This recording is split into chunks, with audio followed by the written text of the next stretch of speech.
바다와 마을을 마치 제 품인 양 꼭 껴안은 사찰이 있는데요.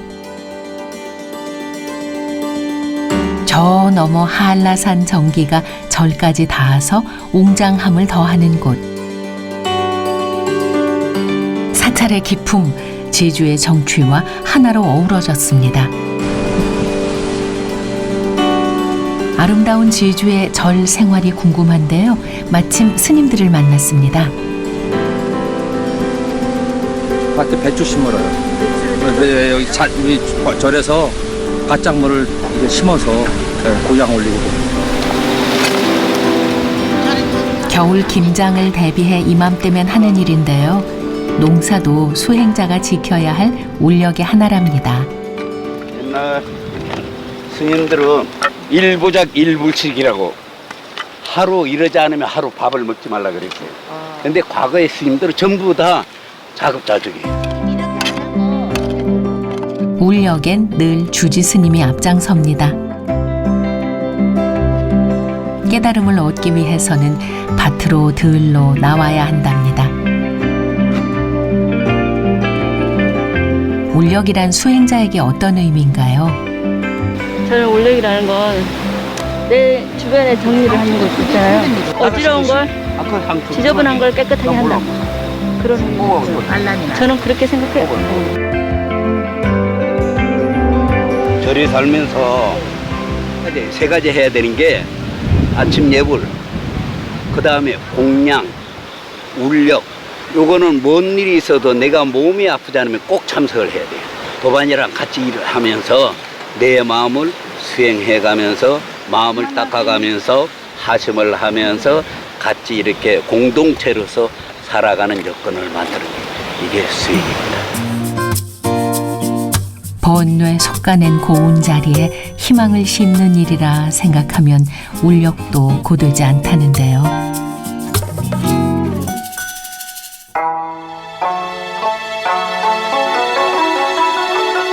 아름답기로 소문난 제주 올레길 8코스에 있는 사찰. 중앙의 거대한 법당은 동양에서도 손꼽히는 규모라죠.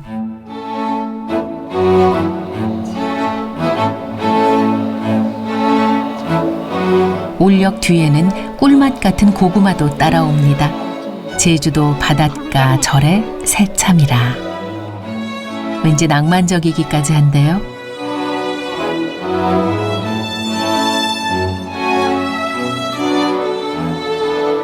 절주변은 스님들이 수행을 하다 보면은 간식이 먹고 푸잖아요. 그런 스님들이 간식 먹고 푸다 소리를 못해요. 그럼 울력 합시다 합니다. 그럼 울력 끝나면은 간식이 나와요. 간식 먹고 푸면 울력을 하는 거예요. 오늘은 간식 먹고 푸서 한 건 아닙니다. 불자가 아닌 여행자도 와서 쉬어간다는 이곳. 3층 팔짝 지붕의 대법당이 특히 시선을 끌어당기는데요. 지붕 처마를 떠받치며 기둥 사이사이 촘촘한 장식들이 멋스러움을 더합니다.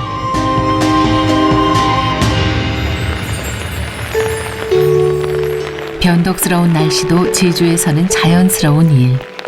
사찰을 호위하듯 늠름한 돌 하루방까지 제주의 특색 곳곳에 담아 비 오는 날 운치가 한껏 더 살아나네요. 이곳에 있으면 근심 걱정 다 씻어낼 것만 같습니다.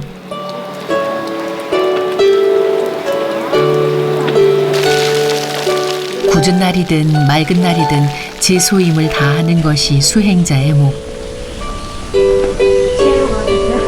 차분히 일과를 이어가는 정법 스님을 따라가 보았습니다. 비를 피해 법당으로 가나 했더니 더 깊숙이 들어가는데요. 어디로 가는 걸까요?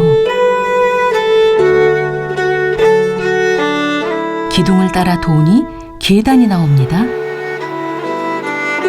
여긴 비바람 피해 법당과 요사체로 편히 오갈 수 있는 지하 통로라는군요. 그 통로 끄트머리에는 또 다른 비밀스런 공간도 있다는데요. 어딘가 보았더니 승복을 관리하는 방이랍니다. 직접 옷을 빨래하고 다려 입는다는 스님.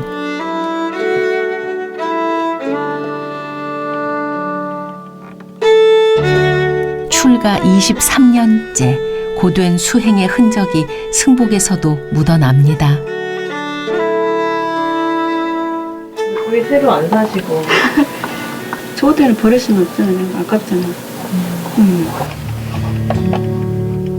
검소함도 수행자의 덕목. 어떤 분이 그러시더라고요. 더 가없으면 유이라도 있어라. 그런 얘기를 하셨거든요. 근데 그게 이제 흐트러지지 않는 마음.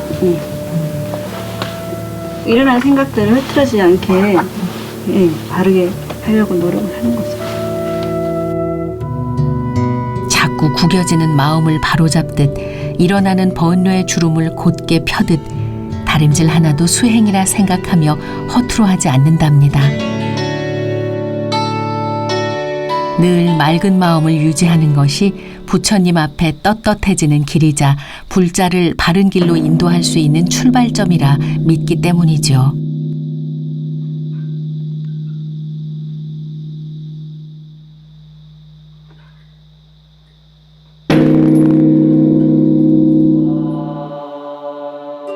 새벽 예불에는 늘 함께하는 불자들이 있는데요. 저마다의 소망과 눈물이 조용히 법당을 채웁니다. 그 절절한 마음 하나하나가 이루어지기를 기원하는 것이 수행의 책무이기도 합니다. 스님들이 또 출동했습니다. 어느 때보다 중한 울력을 해야 한다는데요. 자, 이제 이쪽으로 와서 앞치마 하고 승복만큼 자주 입는 앞치마. 무슨 울력인지 비장하기까지 합니다. 이거 어떤 준비하시는 거예요? 저는 부처님 먼지털이 준비하는 거예요. 부처님 먼지털이하고 상단 청소하는 것도 수행의 한 부분이에요. 물론 울력이 수행이 될 수도 있는데, 근데 울력은 그 말대로 우리가 노동을 하는 거고, 부처님 가서 몸 닦고 그런 걸 노동이라고 생각해서는 안 되죠. 우리 스님들은 어차피 출가자들은 이게 하나의 내 수행이 방편이다 생각하고 수행이다 생각하고 아주 지극정성 진정한 마음으로 있겠다는 겁니다. 법당의 주불로 모셔진 비로자나불은 높이 4.5m에 달하는 대형 불상인 만큼 관리가 쉽지 않은데요. 속세에 때 묻은 자는 할 수 없는 오직 이곳 스님들에게만 허락된 일이라 경건하게 치러야 합니다. 혹여 마음에 먼지가 앉을까 번뇌 쌓이는 것을 더욱 경계하자 끊임없이 되뇌며 정성을 쏟습니다. 힘들지 않으세요? 아니요. 수행이라 생각하니까 내 마음에 때도 이렇게 벗겨야 되겠다라고 생각해서 제가 먼지도 번뇌만상도 이 덕에 부처님을 자세히 보고 가까이서 기도도 드리니 이보다 더 기쁜 울력이 있을까 한답니다. 대청소는 이걸로 끝이 아닙니다. 따라가 보니 법당과 함께 사찰을 대표하는 또 하나의 전각을 만납니다.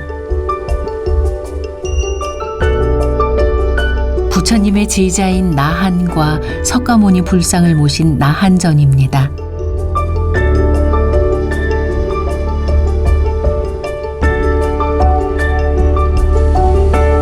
각기 다른 얼굴과 표정으로 맞아주는 나한을 보면 수행자는 어떤 얼굴이어야 하나 생각하면 더욱 작아지고 겸손해진다는 스님들.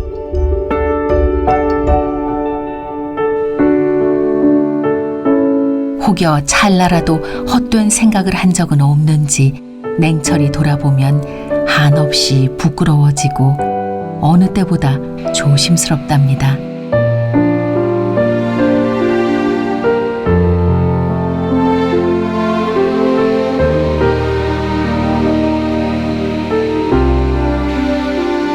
마음을 쏟아야 하기에 말은 아껴야 한다는데요.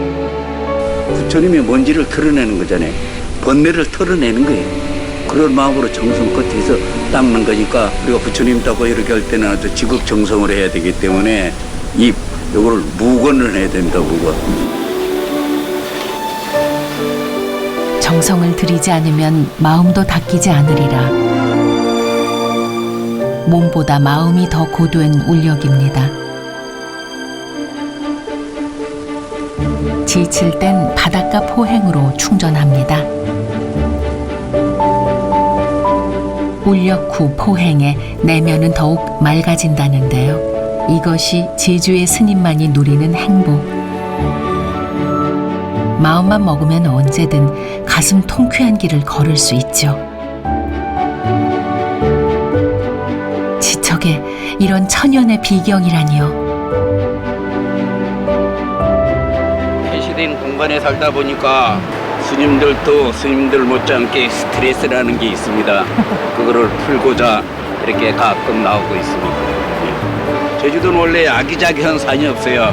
한라산 하나 덩그러니 있어갖고, 그런데 바다는 아기자기한 바다가 많아갖고 바다를 주로 많이 나옵니다. 산으로 가는 것보다.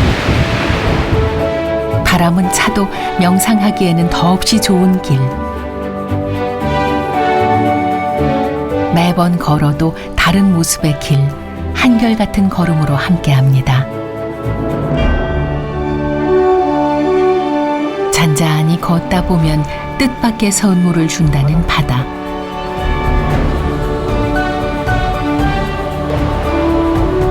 바로 이런 순간입니다. 화산이 폭발할 때 만들어진 것으로 추정된다는 무려 20m 높이의 돌기둥. 외돌개란 이름처럼 홀로 외로이 서 있지만 해안 절벽에 부서지는 파도가 절묘하게 어우러지는 모습이 황홀할 따름이죠. 내가 클 적에 바위가 지금 육지랑 같이 있었잖아요, 같이. 네, 그랬을 것 같아요. 근데 바위가 보이니까. 파도가 치면서 점점 깎여갖고 이게 네. 혼자 외톨이가 된 거죠. 깎여나가서. 그러니까 금생이 아니고 전생에 내가 태어났을 적엔 붙어 있었는데 벌써 뭐 몇 겁이 지나니까. 믿어요, 저는. 순수하게 믿어요. 안에서 수행만 하다가 이제 기분이 전환되죠. 사실 전환돼서 바깥으로 정해진 나고.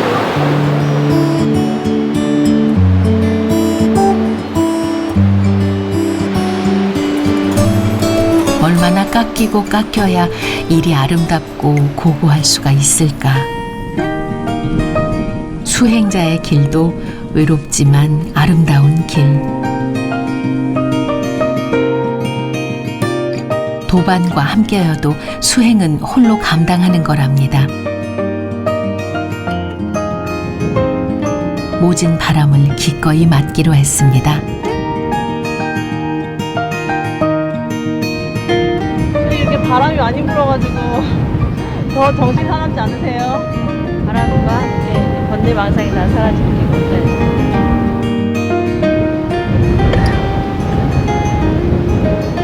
바다도 와보면 어떤 때는 잔잔한 날이 있고 오늘같이 바람 불 적에는 파도가 일고 그렇지 않습니까? 우리 중생의 마음도 꼭 마찬가지입니다. 원래 바다는 잔잔한데 바람이 가만히 놔두질 않는 게 바람이 파도를 일으키는 것처럼 내 마음도 잔잔하고 평온하게끔 하려고 자꾸 바다를 바라보면서 내 마음을 다스리고 있는 거죠.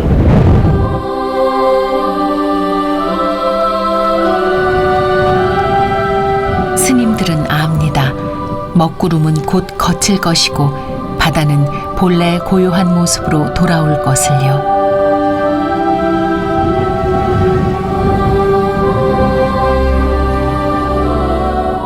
여러분의 마음도 고요하기를.